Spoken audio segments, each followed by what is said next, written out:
That thumbnail wasn't lying to you. I have changed careers 4 times, and I'm going to talk you through how you can make a career transition too. I've been a fashion designer, a teacher, a tech professional, and a real estate agent. I'm currently an agent now, but here on this channel, I teach you how to change careers and basically level up your life in the process. Now, depending on who you are watching this channel, you may think, oh my God, is she well?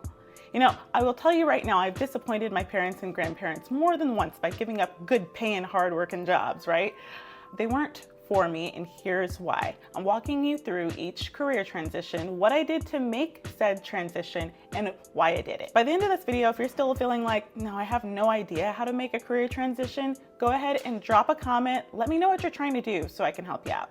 Some people say that they're a designer, but I actually went to school to become a fashion designer. I went to a 4-year program. Fun fact, it was a compromise with my parents to go to a 4-year program because I wanted to go to the 2-year programs that get you out real quick and get you in the industry because I was so sure I was gonna be a fashion designer forever, and I was all into Project Runway, and I was like, come on, this is my life. Do not stop my glory.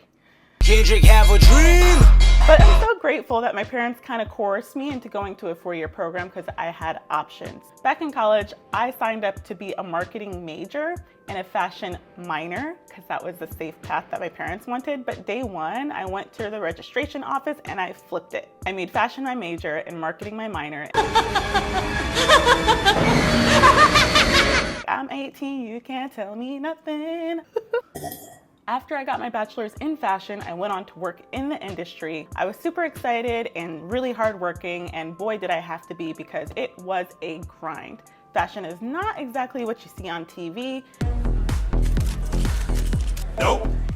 It's like pretty grimy. It's less creative, more logistics, less art, more market research. I was struggling with the perception early on. I wanted to be creative, wanted to express myself, but really didn't get to do that in the roles that I had. I don't know if this is for me. Not to mention, the industry is like just a tad bit racist, so I was processing. During that time, I volunteered with my church, teaching girls how to sew. It's kind of a lost art. We're on our phones all the time, and I loved it.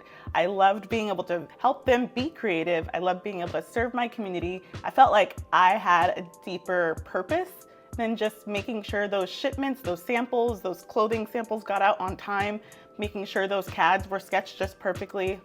Seeing the sense of accomplishment that those girls had by actually just creating something with their own hands, whereas when they walked in here, they didn't know how to, it was super inspiring. That brings us to career transition number 1. My work experience was in fashion.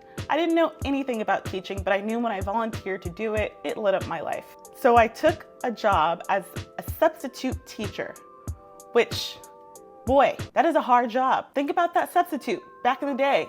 Did they cry? Did you treat them nice? One of my very first subbing jobs, I was in an 8th grade language arts classroom, and I'm like, okay guys, let's turn to chapter 23.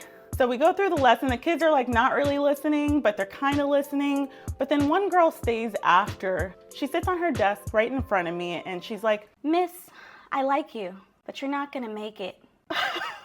I believed her.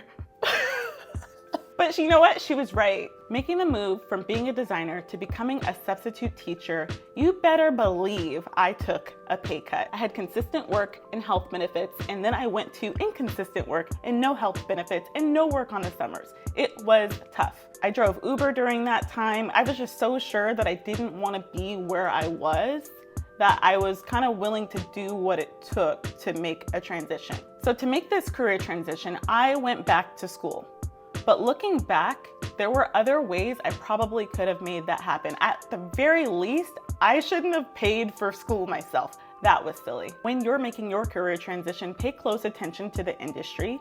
What's happening there? Because education, there's a shortage of educators. They needed me. And if I was a little bit more flexible on where I wanted to be, I probably could have got all my stuff paid for, and they would have fast-tracked my credential. Instead, I took a slower route, but it was a really great program. And because I was subbing and networking and had a good reputation, I ended up getting a job before I was even done with the credential program, which I couldn't say for a lot of my colleagues. But for you, if you're making a transition, look at your industry. How competitive is it? Do they need you? What other supports are out there so that they can help you make the transition rather than you helping yourself? That's my only regret about making that transition. If you're transitioning to an industry that's super competitive, consider this.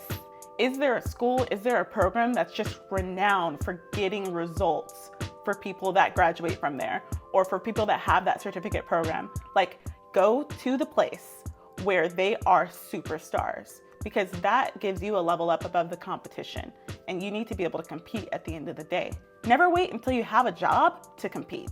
I worked in education for a little over 5 years before I really stopped to think about my own life, to think about my money, to think about Los Angeles. This rent is crazy. I mean, when I was teaching, I had like roommates, and then I didn't have a roommate, and I was just like, this is just too much. I'm tired of moving. I want roots. I'm gonna buy a house. But then lenders, they would look at my job, they would look at my income, look at my credit, right? They'll be like, this is good, but this income, girlfriend, what are we doing? What am I supposed to do with this? You know, we could definitely qualify you. We just need you to like move out of your apartment. Where would I live? Okay, I think I'm done with the classroom. I'm just burning out. I'm flaming out at this point. Teaching, especially during COVID, I mean, it was hard.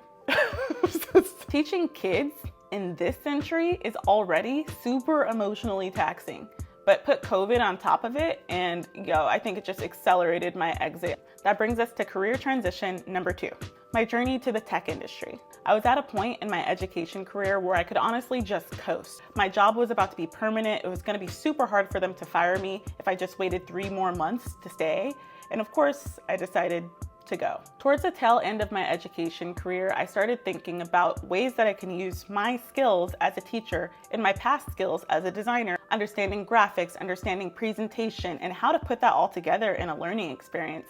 I was like, hey, does the tech industry need trainers? I felt like I could train anybody to do almost anything if they're willing to learn, right? And gosh, you teach high school students, you teach middle school students, there is no tougher audience. Like, adults cannot hurt my feelings. So remember what I said, never wait until you have the job to compete. I needed to build a bridge to tech immediately. I saw how much money they were making, and I saw that I had a lot of those same skills, but how did I get somebody like a recruiter to actually see that?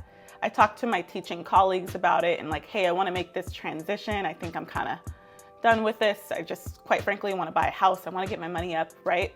And they were very discouraging. Don't tell everybody your dreams. Don't tell everybody about the transition you're trying to make, because that's not helpful to you. That is not an asset. And share the result with them. Don't share the journey. I started speaking at conferences for educators looking to use tech in their classrooms and showed them innovative ways to make it happen. That and leading professional development sessions at my campus. I mean, I already had my foot in the door of adult learning, and I already had my foot in the door in tech. I was the one trying to tell teachers, oh, you know what? There's an app for that. Oh, you know what? You can use Google Docs too. They weren't trying to hear that. But you know what? I was already in it. I was already producing the skills that they wanted to see. To make this transition, I started doing the job before I had the job and decide whether or not that's for you. The larger the gap between where you want to be and where you are, the more you're going to have to produce to show that you're the right candidate for the job. What does this realistically mean? This means work after work. And I'm not gonna lie to you, it's hard. This means if you can, try to weave in the skills that you need to make that transition into your current role. When in doubt, you can always go back to school, but in this day and age, there's just so many resources out there besides schooling that can get you to where you want to go. And that includes networking, that includes creating a body of work to show you're the best candidate for the job, that includes weaving the job you want into the job you have. If you find that, hey, I can't do any of those, it's just too large a gap, they're just not related at all, then really you need to be spending your time researching the programs that are going to give you the best shot at the role you want. Making the career transition from teaching to tech was my hardest transition ever. I got so many denial letters, like a lot. I was burning out sending applications until I revised how I was sending applications, and I got some advice from people that have got these jobs before. I networked. I did a lot to make it happen. I've condensed all the lessons I've learned in making my career transitions in Atypical Wealth.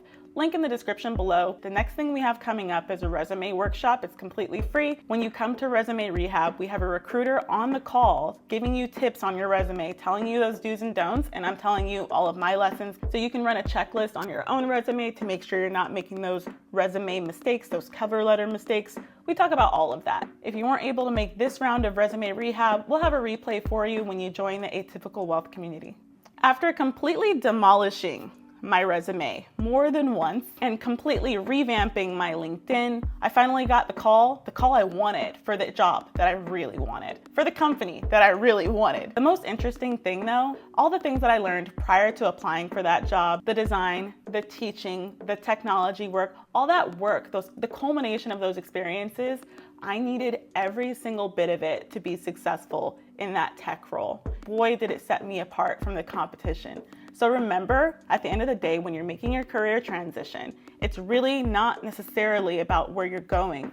You can always pull from your experience, your expertise, where you've come from, and use it in your role. You're gonna bring a dynamic perspective, a fresh breath of air to the industry that you're coming into, or to the role that you're coming into. Don't ever forget where you've been is truly an asset, because I was reminded of that more than once.